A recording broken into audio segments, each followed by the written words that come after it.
So if this was some sort of unofficial tournament, I suppose this man got a bye because it is the return of Big Cass. He Yes. just storms the ring afterwards and comes in, confronts Javon, and just sneaks up from behind, delivers a big boot to him.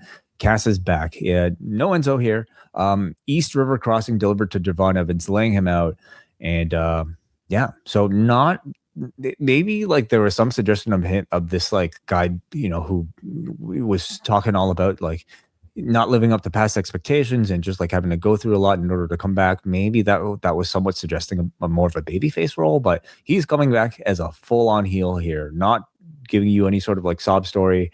He's just coming in attacking a babyface in this case, which I think is the right move because like those stories are maybe interesting, but they're hardly enough to get the crowd behind you, as I think, like, to me, has been evidenced by Royce Keys, where we saw those great vignettes. And sure, like, we might know who he is, we might feel bad for him, but you see him in front of these crowds, even up until SummerSlam. I think he's been struggling as a babyface, to really gain the crowd's favor. I would have felt the same way about Cass, I think, if he came as a babyface.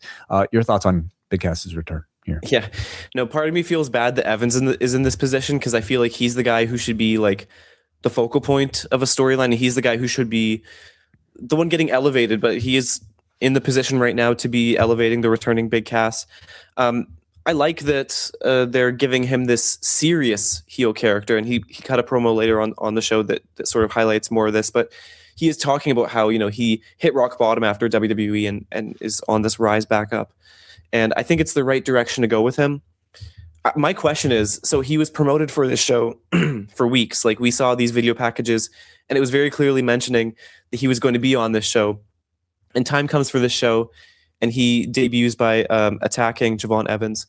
My question is, did Adam Pearce go, okay, we have this guy debuting next week. I don't really have anything for him. I'm just going to let him figure this out. I mean, maybe Cass was like, "Hey, can I attack Javon Evans on the He show?" was like, "That's a great idea." Like, yeah, okay, sure. Yeah, why not? Like, it makes a splash. I mean, guys rarely have wrestling matches on the day that they're teased to debut, though, right?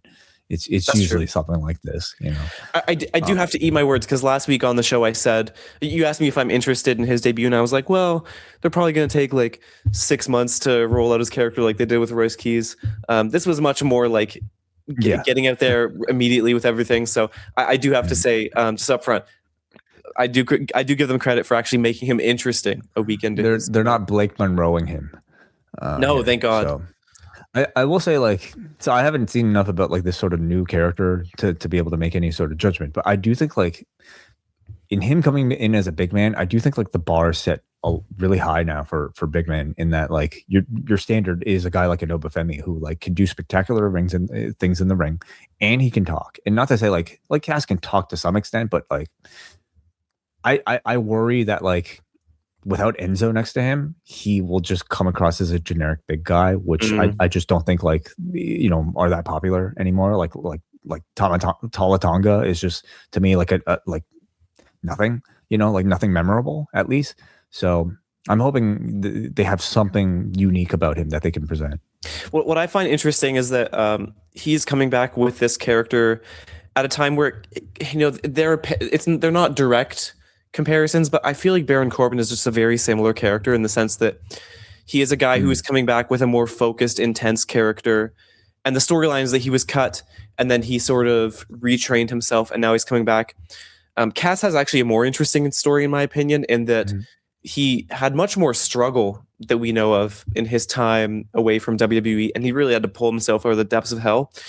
But I do actually think he's in a tough spot here because his character, apart from that, real darkness he can pull from, really is similar to Baron Corbin's. And Baron Corbin just kind of started with this new character by winning the US title on SummerSlam. So I don't know. Maybe I'm the only one seeing this, but to me, it's like we kind of have the same thing going on two different shows here. No, the worlds are totally different. Okay, the audiences are different, Jack. I don't think they're worried about that at all. Like, no talents ever crossover. All the SmackDown viewers are going to tune in on Friday and go, hold on, two of our guys main evented on Monday? What? And we missed this? You know what? They have their reasons. Okay, we can only trust them. We are wrapping up the summer big on the Post Wrestling Cafe as John Pollock and Neil Flanagan are flying to London, England for live on-the-ground coverage of AEW All in London. Also this month, we conclude our reviews of Dark Side of the Ring and WWE Unreal Season 3, reviews of ROH's Death Before Dishonor and TNA Lockdown. Rewind Away will cover the WWF Aggression album, and Book Club will cover Total Nonstop Agony by Vince Russo. Sign up now at postwrestlingcafe.com.